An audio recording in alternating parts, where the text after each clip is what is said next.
जयमसी आज 17 अप्रिल 2021 तदनुसार 4 वैशाख 2078 शनिबार। आज हामी माथिल्लो कोठाबाट हेर्नेछौँ। आजको शीर्षक छ अनुग्रह र सान्त्वना। आज हामी परमेश्वरको वचन मत्ती 6को 25 देखि 34 सम्म पाठ गर्नेछौँ। यस कारण के खाउँला कि के पिउँला कि के पहिरौँला भनेर फिक्री नगर, किनकि अन्य जातिहरूले यी सबै थोक खोज्दछन् र तिमीहरूका स्वर्गमा हुनुहुने पिताले तिमीहरूलाई यी सबै थोकको खाँचो छ भनी जान्नुहुन्छ। तर पहिले उहाँको राज्य र उहाँको धार्मिकताको खोजी गरेर यी सबै थोक तिमीहरूका निम्ति थपिनेछन्। यस कारण भोलिको निम्ति फिक्री नगर, किनकि भोलिको दिनले आफ्नो फिक्री आफै गर्नेछ। आजको दुःख आजको निम्ति पर्याप्त छ। आमेन। मत्ती 6को 25 लाई लेखक यहाँ जोड दिनुहुन्छ। यसै कारण म तिमीहरूलाई भन्दछु, के खाउँला के पिउँला भनी आफ्नो प्राणको निम्ति र के लगाउला भनी आफ्नो शरीरको निम्ति फिक्री नगर। के जीवन खाने कुरा भन्दा र शरीर लुगाफाटा भन्दा उत्तम होइन? आमेन। लेखक आफ्नो अनुभव र विचारलाई यहाँ यसरी प्रस्तुत गर्नुहुन्छ। 2008 सालमा मेरो बुबाले आफ्नो कम्पनी टाढ पल्टेर सबै कुरा गुमाउनु भएको थियो। मैले हरेक दिन उहाँको निराश भएको स्वरलाई सुन्दथेँ, तर म 8 वर्षको बालक भएकोले ती सबै कुरालाई राम्रोसँग बुझ्न सक्दिन थिएँ।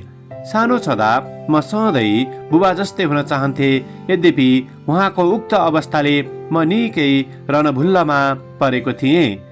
जसै दिनहरू बित्दै गए र मेरो बुबाले नयाँ जागिरको खोजी गर्न थाल्नुभयो, त्यसपछि हरेक दिन मैले आशाले भरिएको आवाजमा उहाँलाई सोध्ने गर्दथेँ, के तपाईँले काम पाउनुभयो बाबा?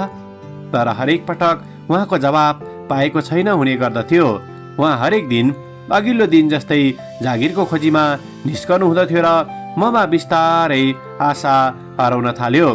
र परमेश्वरले किन मेरो परिवारलाई यो दुःख ल्याइदिनु भएको होला भनी विचार गर्न थाले।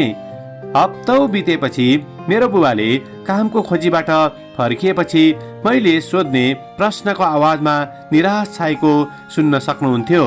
त्यसैले एक दिन उहाँले मलाई भन्नुभयो, ब्रायन, मलाई थाहा छ कि हामीहरू हिजो आज निकै दुःख र कष्टबाट गुज्रिरहेका छौँ, तर तिमीले एउटा कुरा बुझ्न जरुरी छ कि परमेश्वरले हामीलाई सधैँ जुटाउनु हुँदछ, कुनै तवरबाट अथवा कुनै तरिकाबाट।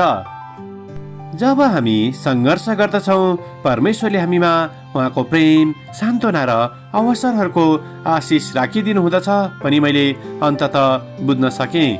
मैले जीवनमा धेरै कुराहरू पाएको र गुमाएको पनि छु, तर पनि त्यस बीचमा परमेश्वरले ममा राखिदिनु भएको अनुग्रह र सान्त्वनामा कहिले पनि परिवर्तन नआएको मैले अनुभव गरेको छु। आमेन। आजको विचार, आज मेरो जीवनमा रहेको परमेश्वरको आशिषलाई म खोज्नेछु। प्रार्थना।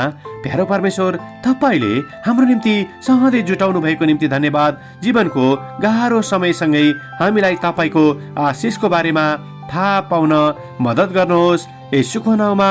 आमेन। आजको लेखक ब्रायन ओरेलिना, टेक्सास, अमेरिका। आजको प्रार्थनाको विषय, कामको खोजीमा रहेकाहरूका निम्ति।